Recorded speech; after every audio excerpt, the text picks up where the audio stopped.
The linoleum floor was a map of scuffs and faded hopes. Each mark was a story she did not want to know. Her name was Alara, but that name was a ghost. A whisper in a file that was likely burned to ash. Here, in the sterile fluorescent hum of St. Jude's Metropolitan Hospital, she was just Nurse Anya Sharma. Anya was clumsy. Anya was meek. Anya was a shadow that apologized for taking up space. The oversized blue scrubs hung from her small frame like a borrowed tent. They were a shield, a shroud, a deliberate choice. They hid the coiled, dense muscle beneath, the cartography of scars that told a different story than the one she performed every day.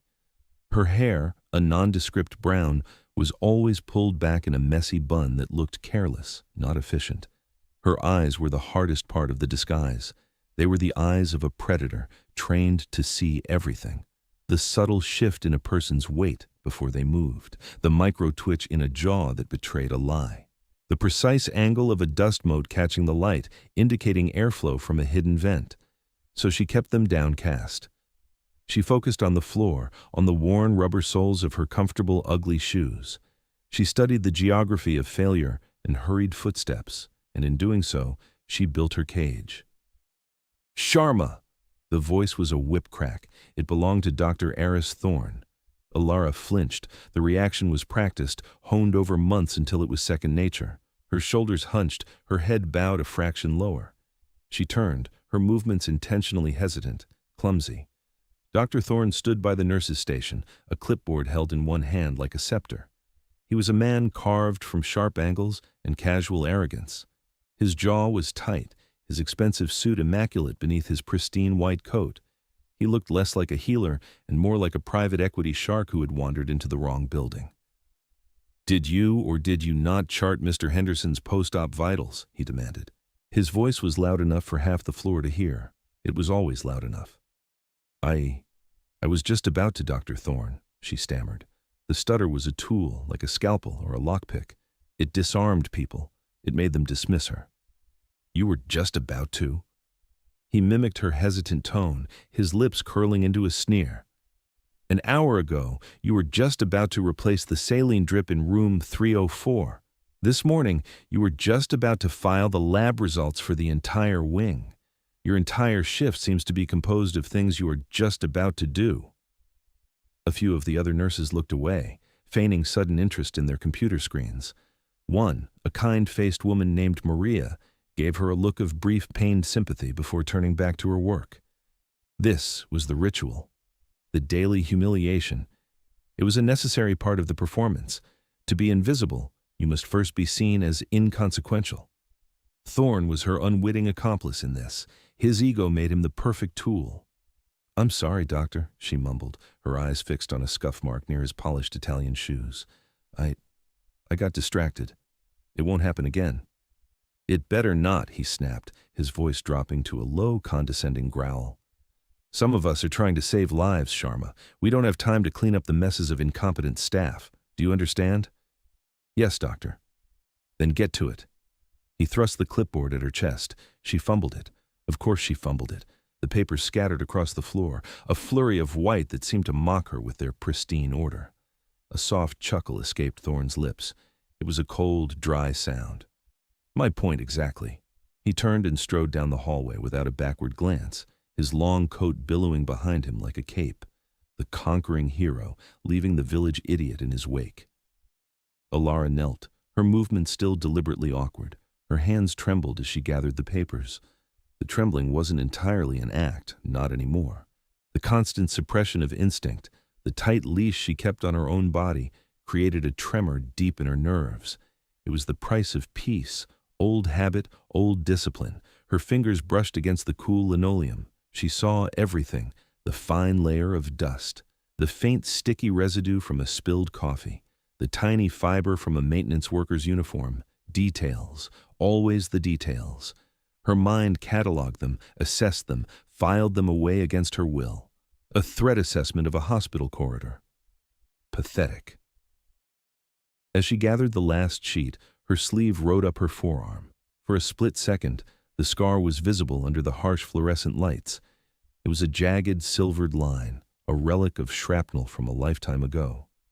It started near her wrist and snaked up her arm, disappearing under the fabric of her scrubs. The skin there went cold. It always did under stress. A phantom chill, a ghost of the freezing mud and the screaming metal that had birthed it. The scar's reminder. She quickly pulled the sleeve down, her heart giving a painful thud against her ribs. She glanced up. No one was looking. No one ever was. She was just clumsy Nurse Sharma picking up papers. She stood, her face burning with a carefully manufactured shame. She organized the papers on the clipboard, her hands now miraculously steady as she turned her back to the hallway. In the privacy of the alcove, the mask could slip for just a moment. Her posture straightened, her breathing evened out, falling into the slow, rhythmic cadence of a sniper waiting for a shot. Her eyes, now lifted from the floor, scanned the monitors at the nurse's station. Heart rates, oxygen saturation, blood pressure readings. The numbers flowed into her mind not as a jumble, but as a clear, concise stream of data. Mr. Henderson's BP was slightly elevated, consistent with post-op pain. 304's drip was fine. She'd changed it 40 minutes ago. Thorne hadn't bothered to check. The lab results were already filed under the correct physician's tabs. He hadn't checked that either. He never did. He just assumed incompetence because it fit his worldview. It made him feel bigger. She let the meekness settle back over her like a shroud. The shoulders slumped, the head tilted down. She turned and shuffled toward the charting station, the picture of flustered inefficiency. It was a long, slow penance for a life of violence. This was her monastery. This was her silence, and she would guard it with her life. The rest of the morning bled into a familiar, monotonous rhythm. Answering call lights, changing bedpans, enduring the passive-aggressive sighs of senior nurses and the overt disdain of Dr. Thorne. Each small indignity was a brick in the wall she was building around her past. She moved through the halls, a ghost in blue scrubs. She was good at being a ghost. She'd had years of practice. The only difference was that back then, the ghosts carried guns. It was just after noon when the rhythm broke. It started not with a sound, but with a vibration. A deep, thrumming tremor that resonated up through the concrete foundation of the hospital. It was a feeling more than a noise, a pressure change in the air. Alara froze in the middle of a hallway, a tray of medication in her hands, her head tilted, an instinct she couldn't suppress. Her eyes, for the first time all day, lifted and focused on the ceiling. Helicopter. Not a civilian medevac. The rotor wash was too heavy, too deep. The blades had a distinctive percussive chop, a military bird, a big one, UH-60 Blackhawk, maybe a Pavehawk depending on the variant. Maria, the kind nurse, was walking past her. She paused, noticing Alara's stillness. "Anya, you okay? You look like you've seen a ghost." Alara blinked, forcing the mask back into place. "Oh, sorry. Just spaced out for a second." She gave a weak, apologetic smile, but her senses were screaming. The helicopter wasn't circling to land at the designated helipad on the roof of the adjacent emergency wing. It was holding a hover directly over their building, the main tower, the non-emergency surgical ward. Wrong. This was wrong.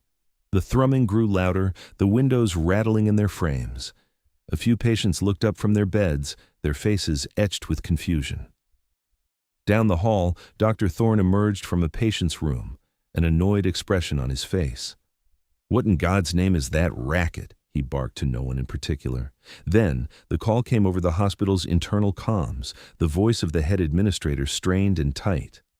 "Code black, code black. All staff, rooftop access is now restricted. Stand by for inbound priority 1 patient. Trauma team to the roof elevator bank now." Code black. The hospital had drills for it, but it had never been used. It meant an external high-level security situation, a VIP, a federal witness, a politician, or a flag officer. The pieces clicked into place in Alara's mind with the cold, hard certainty of a weapon being chambered. The Blackhawk, the direct hover, the code black. They were bringing in a soldier, a very important one. Thorne, his annoyance instantly replaced by a preening sort of excitement, straightened his coat. "Trauma team. That's me. Sharma, stay here. Try not to drop anything." He strode toward the elevator bank, puffing out his chest. This was a stage, and he was the star. Alara didn't watch him go. Her attention was fixed on the elevator doors. Her training was a torrent in her mind, a flood she couldn't hold back. Establish a perimeter, control entry and exit points, secure the asset. The scar on her arm began to itch. A cold, insistent prickle. She set the medication tray down on a nearby cart, her movements smooth and economical. No hesitation, no fumbling. For a brief moment, Anya Sharma ceased to exist. In her place was Valkyrie. Call sign Valkyrie. Presumed KIA, Operation Winter Sun. Last seen on the frozen border of some godforsaken classified mountain range. She drifted toward the elevator bank, staying in the periphery, her body language melting back into the meek nurse persona. She looked like another curious, slightly scared staff member, but her eyes were scanning. The elevator bank had 3 cars. One was designated for the roof. 2 security guards, regular hospital staff, stood there looking nervous and out of their depth. Their stances were open, their attention focused on the glowing floor indicator. They were liabilities. Down the hall, 2 men in dark suits stepped out of a stairwell. They weren't hospital staff. Their jackets were cut to conceal something bulky at their waists. Their eyes were not on the elevator, but on the people. They were scanning the crowd. Secret Service? FBI? No. Their movements were too fluid, too predatory. They were military. Plainclothes escort. The elevator chimed. The doors slid open. The chaos that spilled out was controlled, but it was chaos nonetheless. 4 men in full tactical gear formed a diamond formation around a gurney. They were operators, the real deal. The way they moved, the way their weapons were held at a low ready, the constant sweeping scan of their eyes. They were a single, lethal organism. Delta. Alara recognized the kit, the quiet professionalism. In the center of their formation, on the gurney, was the patient. He was a man in his late 60s, his face pale and clammy, a decorated general's uniform visible where it had been ripped open by medics. An oxygen mask was strapped to his face, but he was thrashing, his head tossing from side to side. Dr. Thorne stepped forward, his voice booming with false confidence. "I'm Dr. Thorne, Chief of Surgery. What have we got?" The operator at the front of the formation, the team leader, didn't break stride. His face was hidden behind a helmet and ballistic goggles, but his voice was like gravel. "General Marcus Thorne, single GSW to the upper chest through and through. Vitals are crashing, he's delirious." Marcus Thorne. Alara's blood went cold. Aris Thorne's father. The name hit her like a physical blow. She saw the flash of shock, then a flicker of something else, fear, resentment, on the younger Thorne's face before his professional mask slammed back down. "My God," Aris breathed. "Get him to Trauma 1, now." The team moved, a phalanx of silent, deadly purpose. They swept past Alara, their focus entirely on their objective. She was just part of the scenery, a piece of furniture. But as the last operator passed, his eyes met hers for a fraction of a second. It was an accident, a random connection in a moment of crisis. But in that fraction of a second, his sweep faltered, a flicker of confusion in his gaze. He saw something. He saw the way she was standing, not hunched, not meek. For that one unguarded moment, she was standing at parade rest, her weight perfectly balanced, her posture screaming military discipline. He was gone before the recognition could form. But the seed was planted. She forced her shoulders to slump.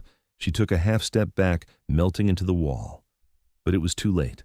The past had just landed on the roof, and it was bleeding out on a gurney, surrounded by ghosts she recognized. The piece was over. Trauma 1 was a glass-walled theater of controlled panic. Alara stood outside, near a supply closet, ostensibly restocking gauze. It was the perfect excuse to be there, to watch, to listen. Her body was back in the role of Anya Sharma, quiet, unobtrusive, useless. But her mind was inside that room, running diagnostics, assessing the situation with a cold, brutal clarity.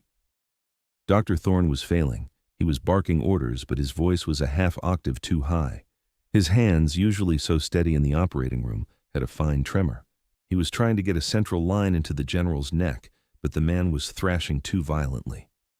"Hold him down!" Thorne yelled, his voice cracking.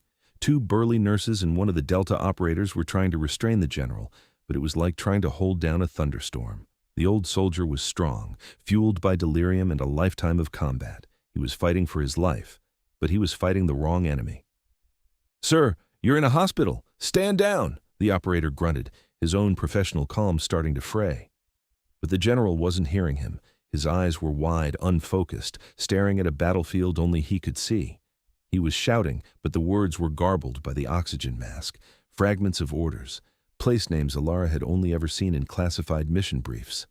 "Sedate him for God's sake," Thorne snapped at a nurse. 10 milligrams of midazolam now."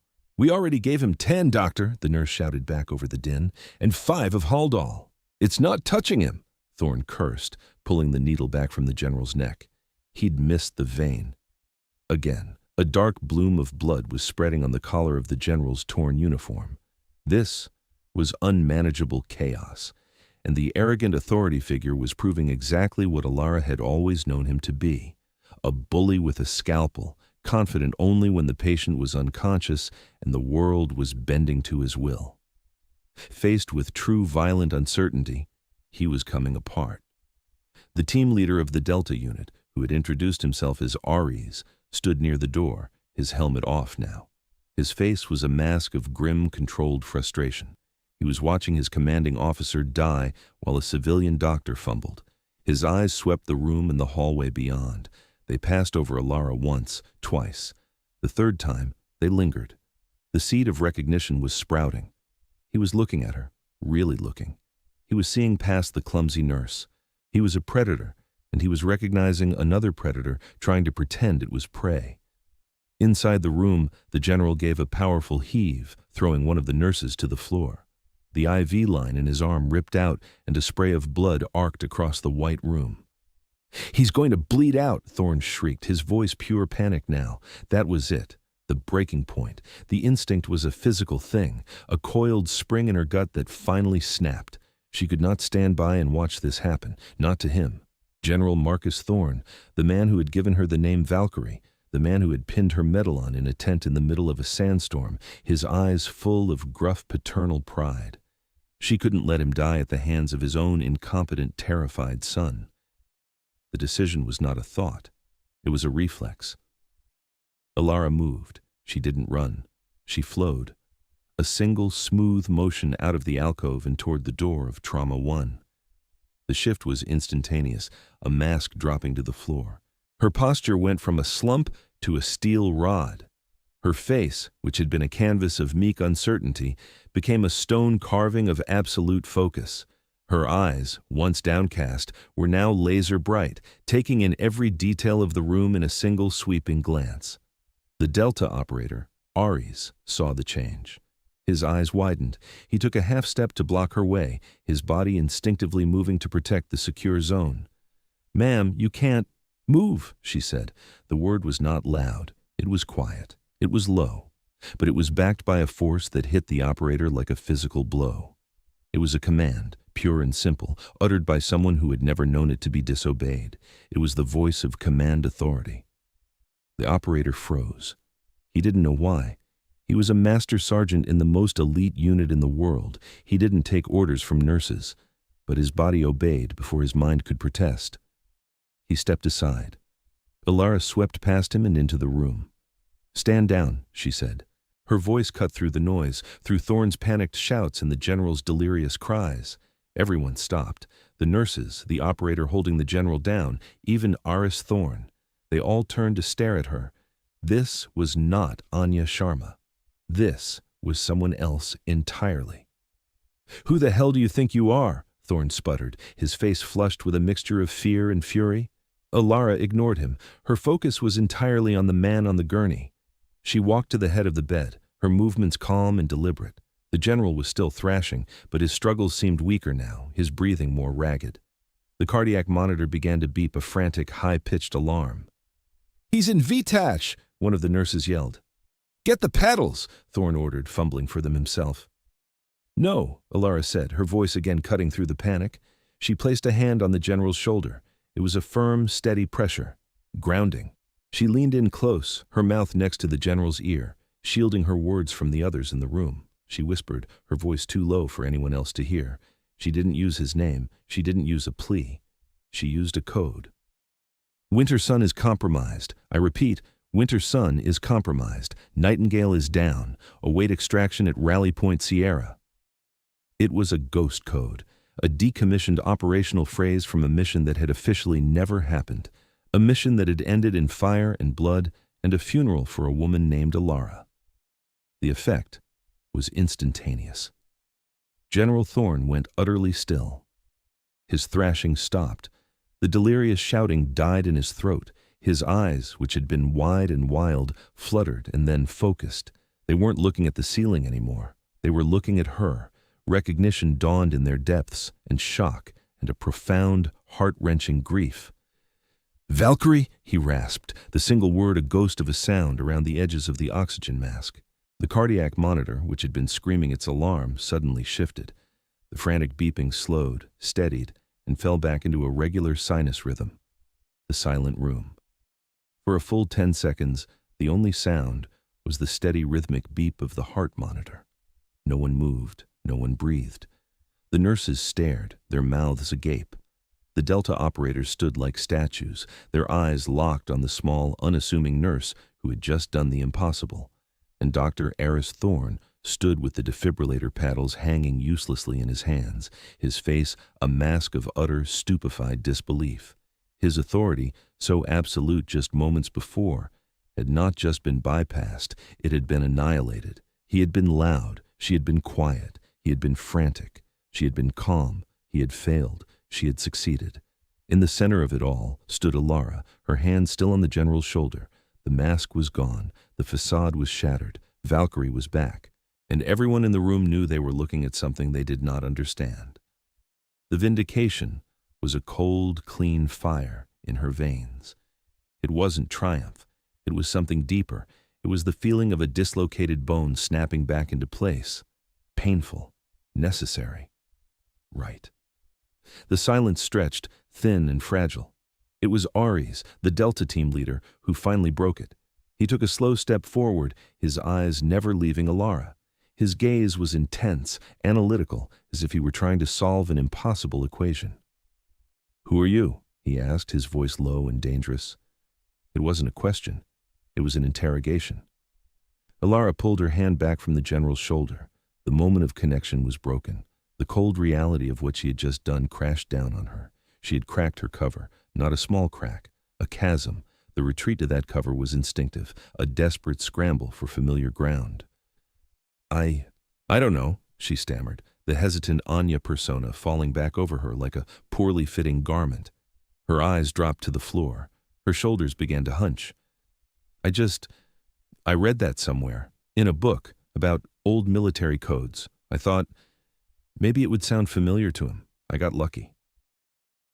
It was the weakest lie she had ever told. It was pathetic, an insult to the intelligence of everyone in the room. Ares stared at her, his expression unreadable. He knew it was a lie. The way he looked at her, she knew he could see the truth down to the bone. He had seen operators who had cracked under pressure, who had gone deep undercover. He recognized the signs of a carefully constructed identity. "A book," he repeated, his voice flat, devoid of inflection. It made the words 100 times more menacing. Dr. Thorne finally found his voice. It was hoarse, stripped of its usual arrogance. What did you say to him?" Alara shook her head, not looking at him. "Nothing. I just talked to him, calmed him down." "You didn't just talk to him," Thorne shot back, a flicker of his old self returning. His heart was in ventricular tachycardia. "That doesn't just stop. What did you do?" She had no answer. The lie was all she had, and it was dissolving like sugar in water. Suddenly, a new crisis erupted, saving her from having to answer. The general's body convulsed in a single, violent spasm. The freshly stabilized heart monitor began to shriek again, this time a long, solid tone. Flatline. "He's in a systole," a nurse yelled. "He's coding." For a fatal second, everyone froze, even Thorne. The suddenness of it, the sheer biological betrayal after the moment of calm, was stunning. Everyone froze but Alara. "Crash cart!" she snapped. The command was automatic, stripped of any pretense. It was the voice of a field medic in the middle of a firefight. Maria, the kind nurse, reacted instantly, shoving the cart toward the bed. "Get on his chest," Alara ordered the nearest nurse, pointing a finger. "Start compressions. 30 to 2. Go." The nurse, a veteran of 20 years, simply obeyed, her hands finding the correct position on the general's sternum as if Alara herself had placed them there. Thorne finally shook himself out of his stupor. "I'm running this code," he declared, moving toward the bed. Alara didn't even look at him. "You're in the way," she said, her voice like ice. She physically shouldered him aside to get to the patient's airway. "Bag him. I need to see what we're dealing with." She grabbed an ambu bag, her movements a blur of efficiency. Her eyes were darting from the monitor to the patient to the equipment, assessing, processing, acting. The nurse was doing compressions, the rhythm perfect, 1 and 2 and 3 and 4. "Where's that bleed?" Alara muttered to herself. The general's blood pressure had been dropping before the arrest. The GSW was through and through, but it could have nicked something. Or the thrashing. The general's arm, where the IV had been ripped out, was still oozing blood. It was a nasty tear. In the chaos, no one had put pressure on it. "Damn it," she breathed. There was no time. No time to call for a suture kit. No time to wait for someone to find sterile gloves in her size. The man was dying. Right now. "Keep bagging," she ordered the nurse beside her. In one fluid motion, she ripped a suture packet off the cart with her teeth. She grabbed a bottle of betadine, poured a liberal amount over her own hands, then over the wound on the general's arm. The movements were brutal, fast, efficient, battlefield medicine. She didn't put on gloves. With her bare, sterilized fingers, she grabbed the needle driver and the forceps. Her hands, which had feigned a tremor all morning, were now impossibly steady. They moved with a speed and precision that was mesmerizing. She didn't do a neat cosmetic closure. She threw in 3 quick, deep sutures, pulling the edges of the torn skin together with brutal efficacy. It wasn't pretty. It was about stopping the bleeding. Now, stitch, pull, tie, snip, stitch, pull, tie, snip, stitch, pull, tie, snip. It took less than 15 seconds. The bleeding stopped. The entire room was watching her. Thorne, his face pale, looked like he was going to be sick. The nurses were staring at her hands, at the raw, ungloved display of skill that broke a dozen hospital protocols but was undeniably, breathtakingly effective. Aries, the Delta leader, stood by the door, his arms crossed. He wasn't watching her hands. He was watching her face, and on his face was a look of dawning, earth-shattering recognition, the kind of look a man gets when he sees a ghost walk through a wall. "Charge to 200, Alara commanded, turning her attention back to the monitor. "Clear." The nurse with the paddles charged the machine. Everyone stepped back. The shock was delivered. The general's body arched. Nothing. Still a flat line. "Resume compressions," Alara ordered, her voice calm. "Push 1 of EPI." A nurse prepped the syringe and injected it into the IV port Alara had just saved. "What about the entry wound?" Thorne finally managed to say, his voice a weak croak. "There could be internal bleeding, a tension pneumothorax." "No," Alara said without looking at him. "Entry and exit wounds are clean. No tracheal deviation. Breath sounds were equal bilaterally before the arrest. This isn't the wound. This is metabolic. He exhausted his reserves. We just need to get his heart started again." Her diagnosis was swift, confident, and it completely contradicted the obvious conclusion. She was seeing the whole picture, not just the gunshot. They went through another round of compressions, another dose of epinephrine. "Charge to 300, she said. "Clear." Another shock. For a second, the flat line remained. Alara stared at it, her jaw tight. "Come on, you stubborn old bastard, come on." Then, a single beautiful blip, followed by another and another. A slow, weak but steady rhythm appeared on the screen. Sinus bradycardia. But it was a rhythm. A collective sigh of relief filled the room. The nurse doing compressions sagged against the bed, exhausted. Alara didn't relax. She began rattling off orders.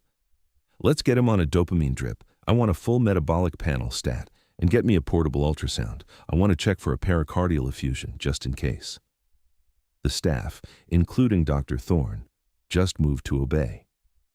Her authority was no longer in question. It was absolute. She was the center of gravity in the room, and everyone else was simply in her orbit.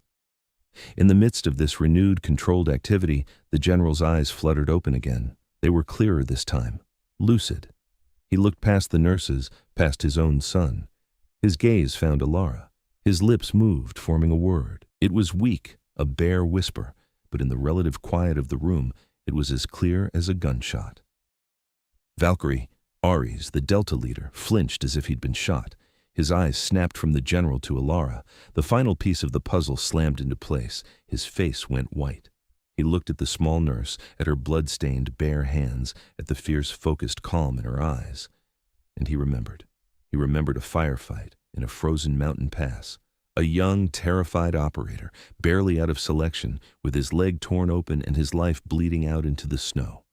He remembered a voice cutting through the chaos, a figure moving through the gunfire as if it wasn't there. A medic, a legend, a ghost who everyone said had died on that mountain. The call sign. He remembered the call sign. Valkyrie. He took a step forward, then another. The other operators in his team watched him, confused by the look on their leader's face. It was a look of awe and of reverence. He stopped a few feet from her. The sounds of the medical team faded into the background. For him, there were only two people in the room, himself and the ghost he thought he'd lost forever. "It's you," he breathed, the words full of a decade of buried disbelief. "You're alive." Alara looked at him, really looked at him. She saw past the beard, the hardened lines around his eyes. She saw the terrified kid with the tourniquet on his leg. The one she'd told to hang on, the one she'd dragged to the exfil point before the world had exploded in fire. "Ares," she said, her voice soft. The call sign was an acknowledgement, a confirmation. The identity was confirmed. The lie was dead. Anya Sharma was gone. Valkyrie was standing in a trauma bay in St. Jude's Metropolitan Hospital, covered in a general's blood, and her past had just caught up to her with a vengeance. The aftermath was a strange, suspended quiet. General Thorne was stabilized, moved to a secure room in the ICU that was now guarded by two of the Delta operators. The immediate crisis was over, but a heavier, more complicated tension had taken its place.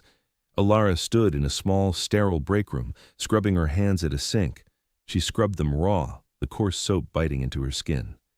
She wasn't washing off the blood. She was trying to scrub away the identity that had risen to the surface.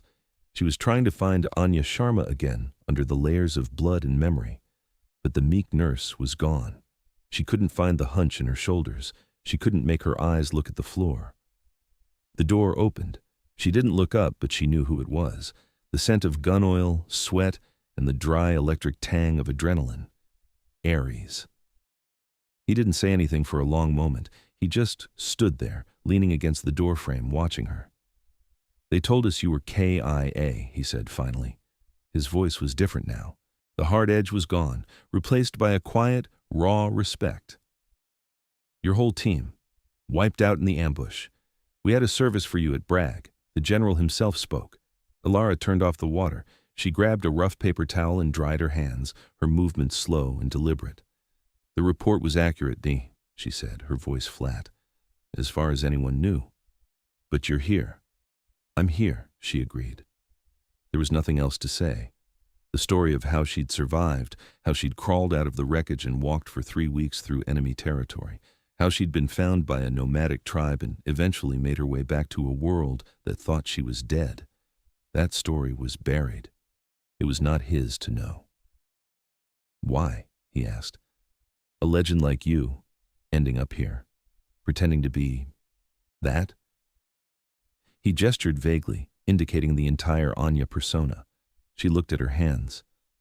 The scar on her forearm seemed to pulse with a cold light. "I was tired of the noise," she said quietly. "I wanted the silence." He understood. Every operator understood the desire for silence. Before he could say more, the door opened again. This time it was Dr. Thorne. He looked like a man who had been hollowed out. His face was pale, his eyes wide and haunted. The arrogance was gone, replaced by a profound, shell-shocked humility. He looked at Ares, then at Alara. He opened his mouth, then closed it. He seemed unable to form words. He started, his voice a croak. "I came to... He couldn't say it. He couldn't apologize. The words were too foreign to him. Alara looked at him, and for the first time, she felt a flicker of something other than contempt. It wasn't pity. It was a kind of clinical understanding. He was a man whose entire worldview had been shattered in the space of an hour. "Your father is stable, doctor," she said, her voice neutral. "The next 12 hours will be critical, but his chances are good." Thorne nodded, swallowing hard. "Because of you. They told me. The things you did. The code. The sutures. You ran that code like you'd done it 1,000 times." "I have," she said simply. The admission hung in the air between them. He finally met her eyes. "Who are you?" he asked, the same question Ari's had asked, but his was filled with a desperate childlike confusion.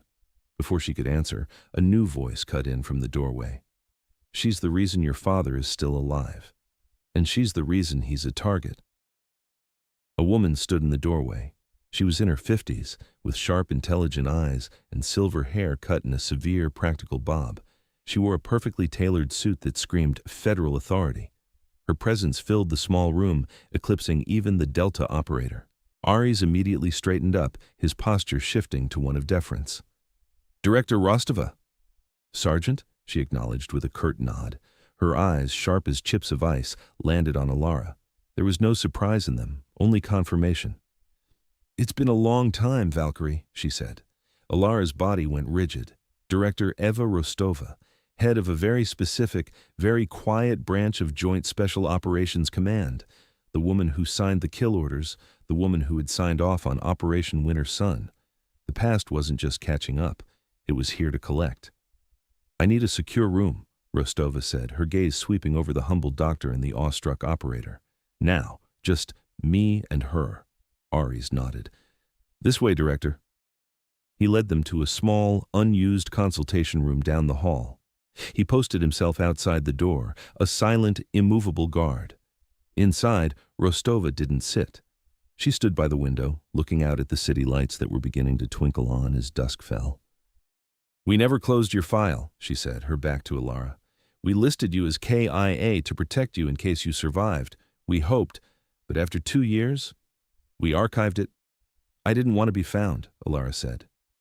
"And yet, here you are," Rostova countered, turning to face her. "In the one place in the world you shouldn't be. At the one time, you shouldn't be there." "What's going on, Eva?" Alara asked, using the director's first name.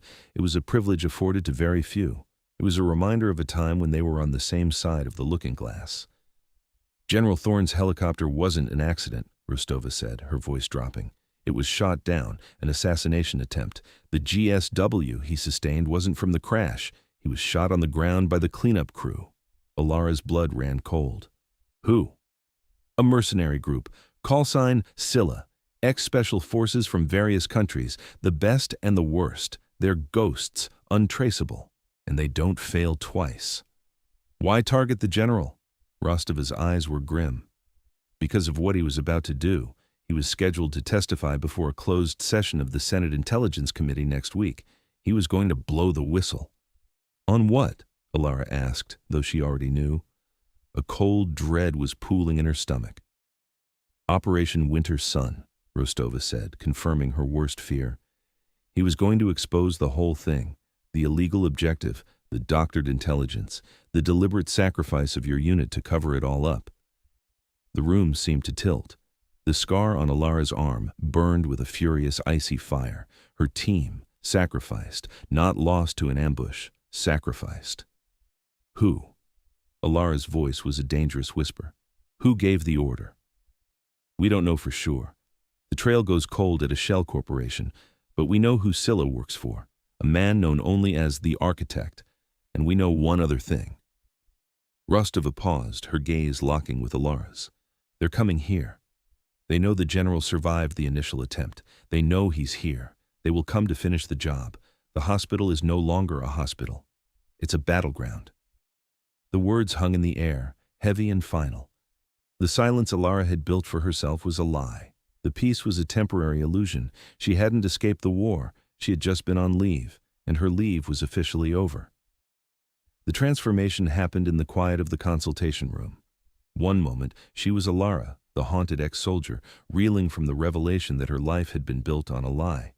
The next, she was Valkyrie, the tactical commander, processing a threat and formulating a response. The grief and betrayal were packed away, stored in a cold, dark place to be dealt with later. Or never. Survival came first. "How long do we have?" she asked Rostova. Her voice was crisp, devoid of emotion. Rostova was not surprised by the shift. She'd seen it before. "Intel suggests they'll move fast, before we can arrange a proper military extraction. They'll want to use the chaos of the hospital environment to their advantage. I'd say we have an hour, maybe less." Alara's mind was already a whirlwind of tactical calculations, the hospital layout, staffing patterns, security blind spots. Aries' team? 4 operators, including him, lightly armed.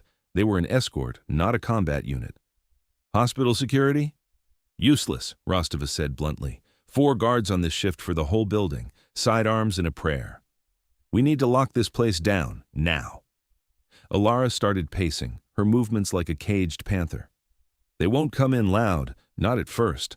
They'll infiltrate, disguised as staff, visitors, maybe even patients." "My thoughts exactly," Rostova said. "Cut the main elevators, reroute them all to the ground floor lobby and disable them. Force everyone to use the stairwells. Easier to create choke points," Alara rattled off. "Shut down all public entrances except the main lobby. Funnel everyone through a single point of entry. Ares can screen them. He'll know what to look for." "I'll make the calls," Rostova said, pulling out a sleek encrypted satellite phone. "The general's room. What floor?" "5th, ICU." "Move him," Alara said instantly. "They'll expect him to be there. It's the obvious target. Where's the least likely place to hide a high-value asset in a hospital?" Rostova raised an eyebrow. "Maternity ward," Alara answered her own question. "4th floor. Low traffic at this hour. Swap him with a non-critical patient. Change his chart. Bury him in the paperwork." "Clever," Rostova admitted, "but moving him is a risk." "Leaving him where he is a death sentence," Alara countered. "We create a decoy room in the ICU, have one of Ares' men stay there. Make it look occupied." Rostova nodded, already speaking into her phone, relaying the orders to a contact on the other end. The hospital administration would be getting a call from a very powerful, very persuasive government agency in about 30 seconds. Alara left the room, Rostova a step behind her. Ares was waiting by the door, his rifle held at a low ready. "Sergeant," Alara said, her voice leaving no room for argument, "I'm assuming command of this situation until reinforcements arrive." Ares didn't hesitate. He didn't look to Rostova for confirmation. He looked at the woman who had saved his life a decade ago. "Yes, ma'am." "Your orders?" The ma'am was reflexive, a sign of respect for a senior NCO or an officer. He didn't know her rank, her history. He just knew who she was.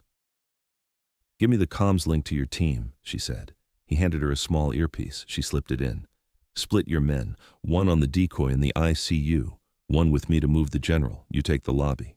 I want eyes on everyone coming in or out of this building. Look for the anomalies. The guy who doesn't look sick, the visitor without flowers, the new orderly who walks with a military gait. You know the drill." "Copy that," Ares said, his face grimly determined. "Your 4th man?" "Raptor. He's a comms specialist. He's trying to find out how they took down the bird." "Good. Put him on the hospital's security camera network. I want eyes everywhere. Tell him to watch the service entrances, the loading docks, the morgue." "Consider it done." Ares turned to leave, then paused. He looked back at her, a strange light in his eyes. "It's good to have you back, Valkyrie." Then he was gone, moving with silent speed toward the elevators. Alara turned to Rostova. "We need weapons." "The team has their sidearms and rifles. I have a pistol in my bag," Rostova said. "Not enough. We're outgunned." Alara's eyes scanned the hallway, the fire extinguisher on the wall. The heavy steel of the gurneys, the crash cart, everything was a potential weapon, everything was a tool. She walked over to Dr. Thorne, who was still standing in the break room doorway, looking lost. "Doctor," she said. Her tone was not unkind, but it was firm. "I need you." Thorne blinked. "Me? What can I do?" "You can save your father's life. I need you to help me move him. You know his condition better than anyone. We're taking him to the maternity ward. You will act as his attending physician. You will make it look normal. Can you do that?" For the first time all day, a spark of purpose lit Thorne's eyes, a chance to atone, a chance to do something right. "Yes," he said, his voice stronger now. "Yes, I can do that." "Good," Alara said. "Let's move." The invasion began not with a bang, but with a flicker. The lights in the hallway blinked once, twice, then died, plunging the floor into a disorienting darkness. The emergency backup lights, dim and eerie, kicked in a second later, casting long, monstrous shadows down the corridors. Simultaneously, the comms earpiece in Alara's ear hissed with static, then went dead. "Raptor, report," she whispered into her own mic. Nothing. "Ares, do you copy?" Silence. They had cut the power. They had jammed the comms. They were inside. She was in the middle of the fourth-floor maternity ward, having just settled the general into a private room under a false name. Dr. Thorne was adjusting the new monitors, his hands surprisingly steady. The Delta operator, a young man named Bishop, stood guard by the door. "They're here," she said, her voice a low whisper in the half-dark. Bishop raised his rifle, his eyes scanning the hallway beyond the door. "Multiple contacts?" "Assume the entire floor is hostile until proven otherwise," she said. "Lock this door. Barricade it with the bed?" Thorne looked up, his face pale in the gloom. "What about the other patients? The babies?" "They're not the target," Alara said, her voice hard. "We are. We hold this room. That's the mission." Her mind raced. Scylla was professional. They wouldn't just cut the power. They'd have a plan. They'd use the darkness, the confusion. They'd move fast. She needed to see. She crept to the door and peered through the small window. The hallway was empty, but it felt wrong. The air was thick with menace. Then she saw it. A flicker of movement at the far end of the hall, a shadow detaching itself from other shadows. Two men dressed in black tactical gear, moving with the fluid silence of wraiths. They weren't wearing hospital scrubs. The pretense was over. This was the assault phase. They were carrying suppressed rifles. They were methodically checking each room. "Two hostiles, East Corridor, moving this way," she whispered to Bishop. "Where are the stairs?" 50 meters past them, Bishop breathed, his knuckles white on his rifle. They were cut off. "We don't engage," Alara said. "Not here. We'd be pinned down." "So we wait?" "No," she said, her eyes scanning the room, the monitors, the oxygen tanks, the metal bed frame. "We change the battlefield." She looked at Thorne. "Doctor, how flammable is pure oxygen?" Thorne's eyes widened as he understood. "Highly, extremely." "Good," she said, a grim smile touching her lips. She pointed to the large oxygen tank in the corner. "Bishop, get ready to move the general. Doctor, help me with this." She grabbed the tank, her muscles straining. It was heavy, awkward. Thorne, his fear forgotten in the face of a clear task, helped her wheel it toward the door. "What are you doing?" Bishop asked, his voice tight. "Buying a distraction," Alara said. She took a roll of medical tape from a drawer and began taping the valve handle on the tank down. "When I give the signal, you open this door, and I push this out. Then you get the general, and you run. Head for the west stairwell. Don't stop for anything. Got it?" "But they're in the east," Bishop said, confused. "They won't be for long," she said. She pulled a scalpel from a tray. It felt small and inadequate in her hand, but it would have to do. She took a deep breath, listening. The footsteps in the hall were closer now. They were 2 doors down. "Get ready," she whispered. The doorknob to their room began to turn. "Now!" she yelled. Bishop wrenched the door open. Alara shoved the oxygen tank with all her might. It rolled out into the hallway, its valve wide open, spewing a high-pressure stream of pure oxygen. The 2 Scylla mercenaries, startled by the sudden action, turned toward the hissing tank. That was the moment Alara had been waiting for. She didn't hesitate. She didn't aim for the men. She aimed for the emergency light fixture on the wall just behind them.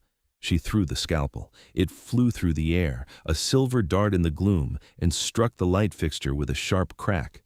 A shower of sparks rained down. The sparks hit the oxygen-rich air. The world exploded in a flash of white-hot flame. The explosion wasn't powerful, not like a grenade, but the concussive force and the blinding flash were more than enough. The 2 mercenaries were thrown back, their gear smoking, their shouts of pain echoing down the hall. "Go! Go! Go!" Alara screamed. Bishop and Thorne were already moving, pushing the general's gurney out of the room and sprinting for the west corridor. Alara didn't follow. Not yet. She scooped up the rifle from one of the downed mercenaries. It felt familiar in her hands, comfortable. She checked the magazine. Full. She was no longer a nurse. She was no longer a ghost. She was a soldier, and her war had come home. The hospital had become a labyrinth of flickering lights and deadly shadows. Alara moved through it like a phantom, the borrowed rifle held tight against her shoulder. The chaos was her element. She had been born in it, forged by it. While the hospital staff were hiding in closets and under desks, she was hunting. She found Raptor first. He was in the main security office, slumped over a console, a single neat hole in the back of his head. They had gotten to him early. He hadn't stood a chance. The screens in front of him showed static on most of the cameras, but one was still live. The main lobby. On the screen, she saw Aries.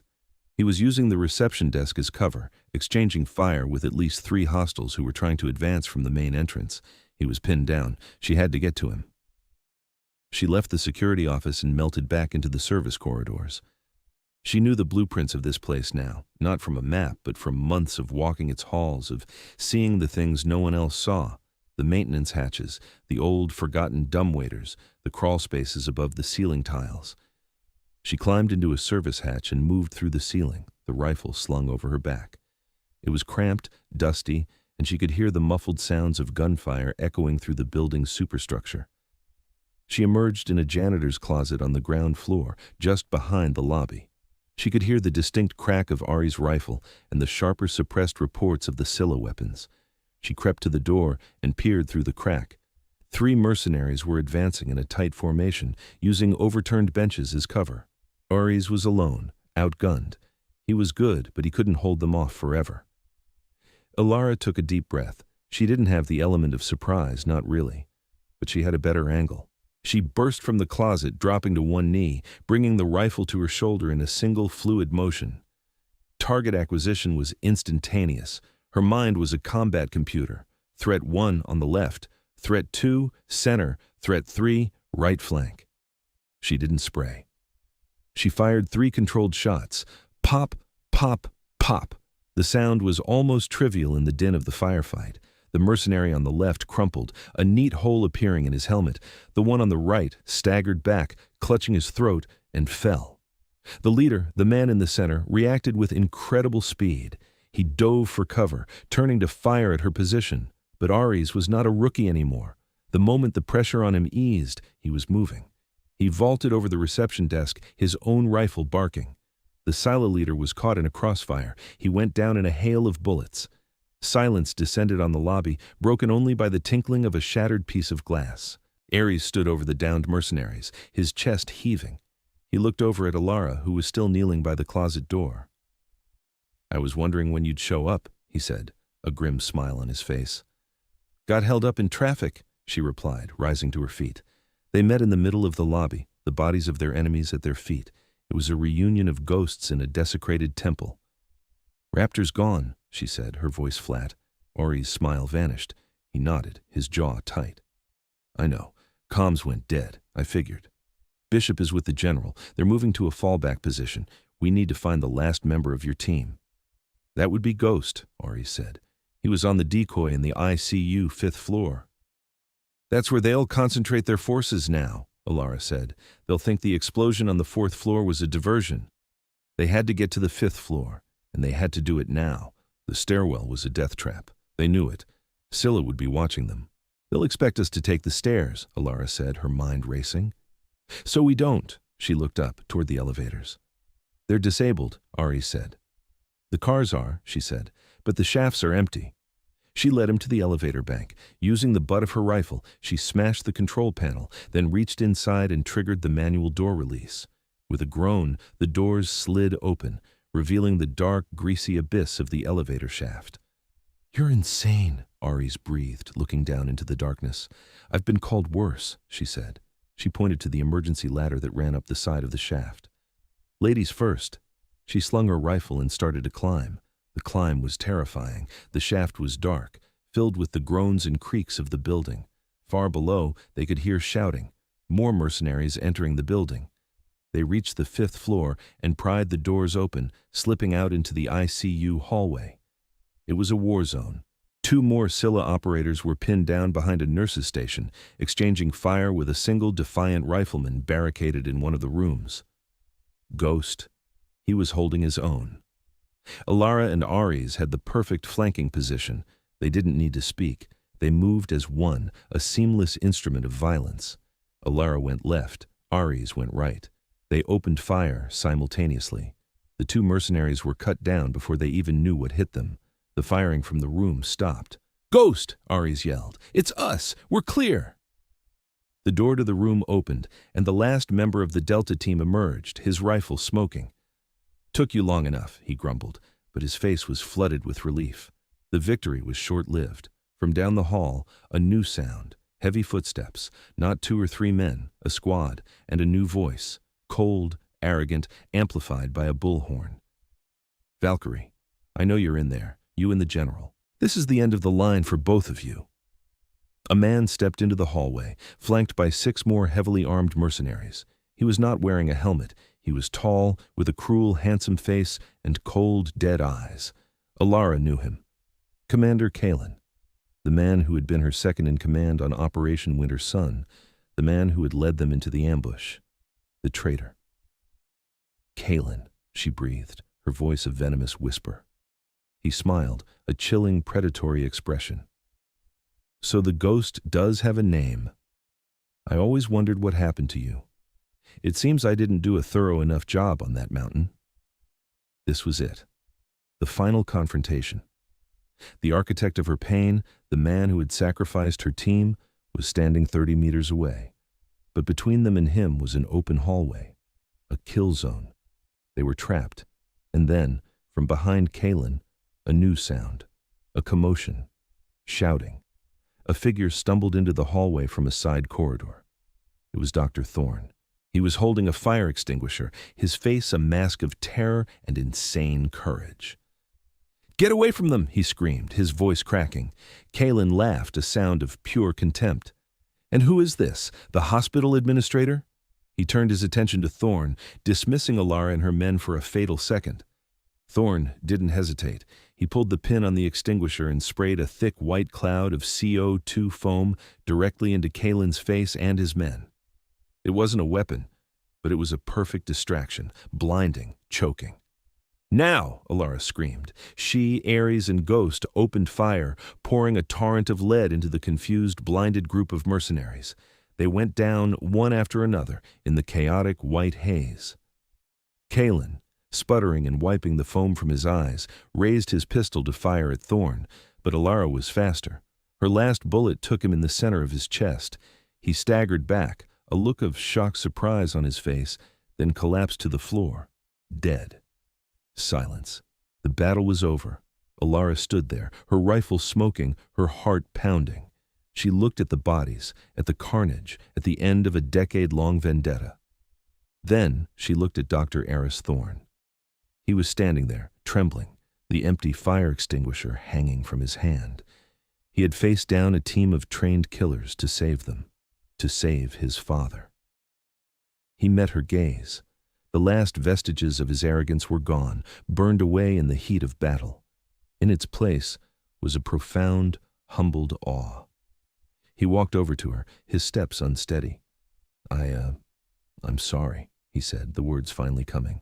They were quiet, but they were real. "For everything, for how I treated you. I didn't know." "No," she said, her voice softer now. "You didn't." This was his atonement, and in a strange way, it was hers too.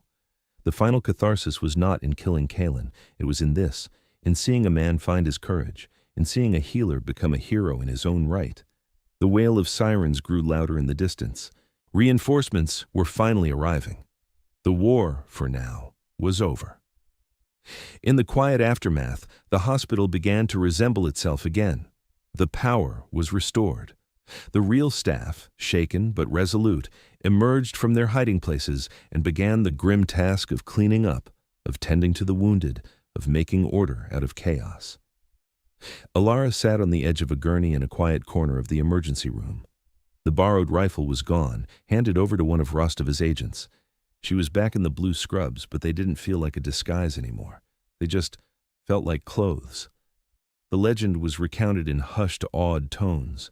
Ares and Ghost, the surviving members of the Delta team, told their superiors what had happened.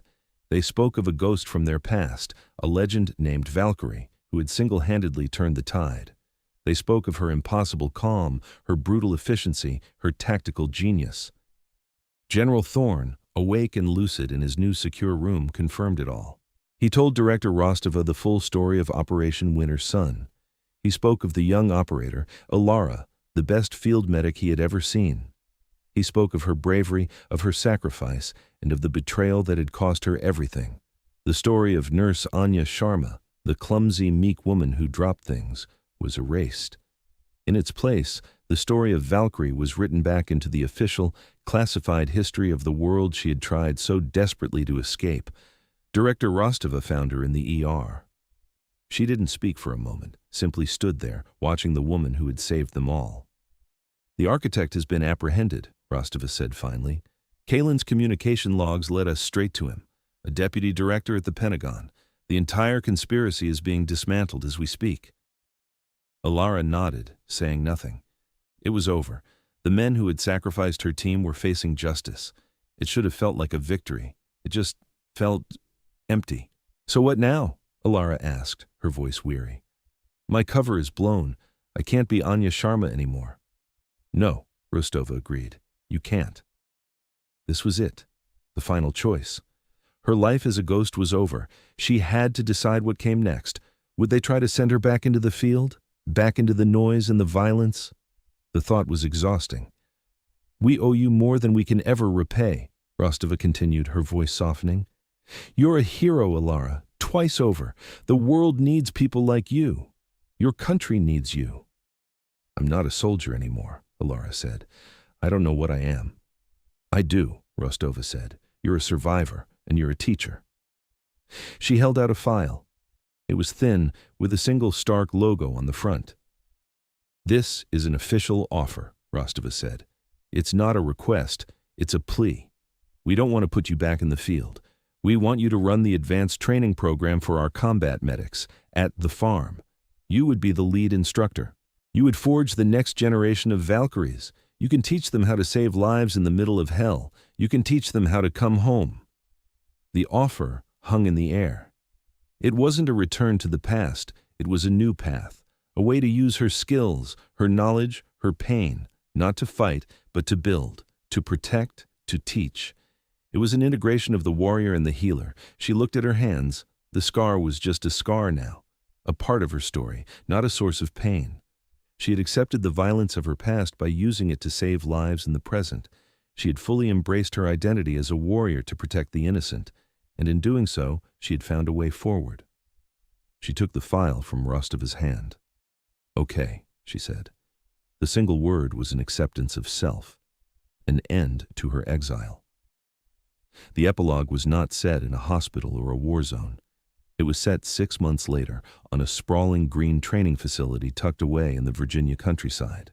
Alara stood on a muddy obstacle course, her hair pulled back in a neat, efficient ponytail. She wore simple military fatigues, her posture straight and confident. The haunted, hunted look in her eyes was gone, replaced by a sharp, focused intensity. A young medic, barely 20, was struggling to apply a tourniquet to a training dummy while simulated gunfire echoed around them. He was panicking, his hands fumbling. Alara didn't shout. She walked over to him, her movements calm and assured. She knelt in the mud beside him. "Breathe," she said, her voice quiet but firm. "Look at me. Breathe." The young man's terrified eyes met hers. He took a shaky breath. "You have time," she told him. "You always have more time than you think. Forget the noise. Focus on your hands. Focus on the patient. Nothing else exists. Now, do it again." She guided his hands, her touch steady and sure. She showed him the proper technique, the small efficiencies that could save a life. She was not Anya, the ghost. She was not Valkyrie, the legend. She was Alara, a teacher, a protector. She had found her silence, not in the absence of noise, but in the clarity of purpose. She had found her peace, not by running from her past, but by using it to shape a better future. And as she watched the young medic successfully complete the task, a small, genuine smile touched her lips. She was home.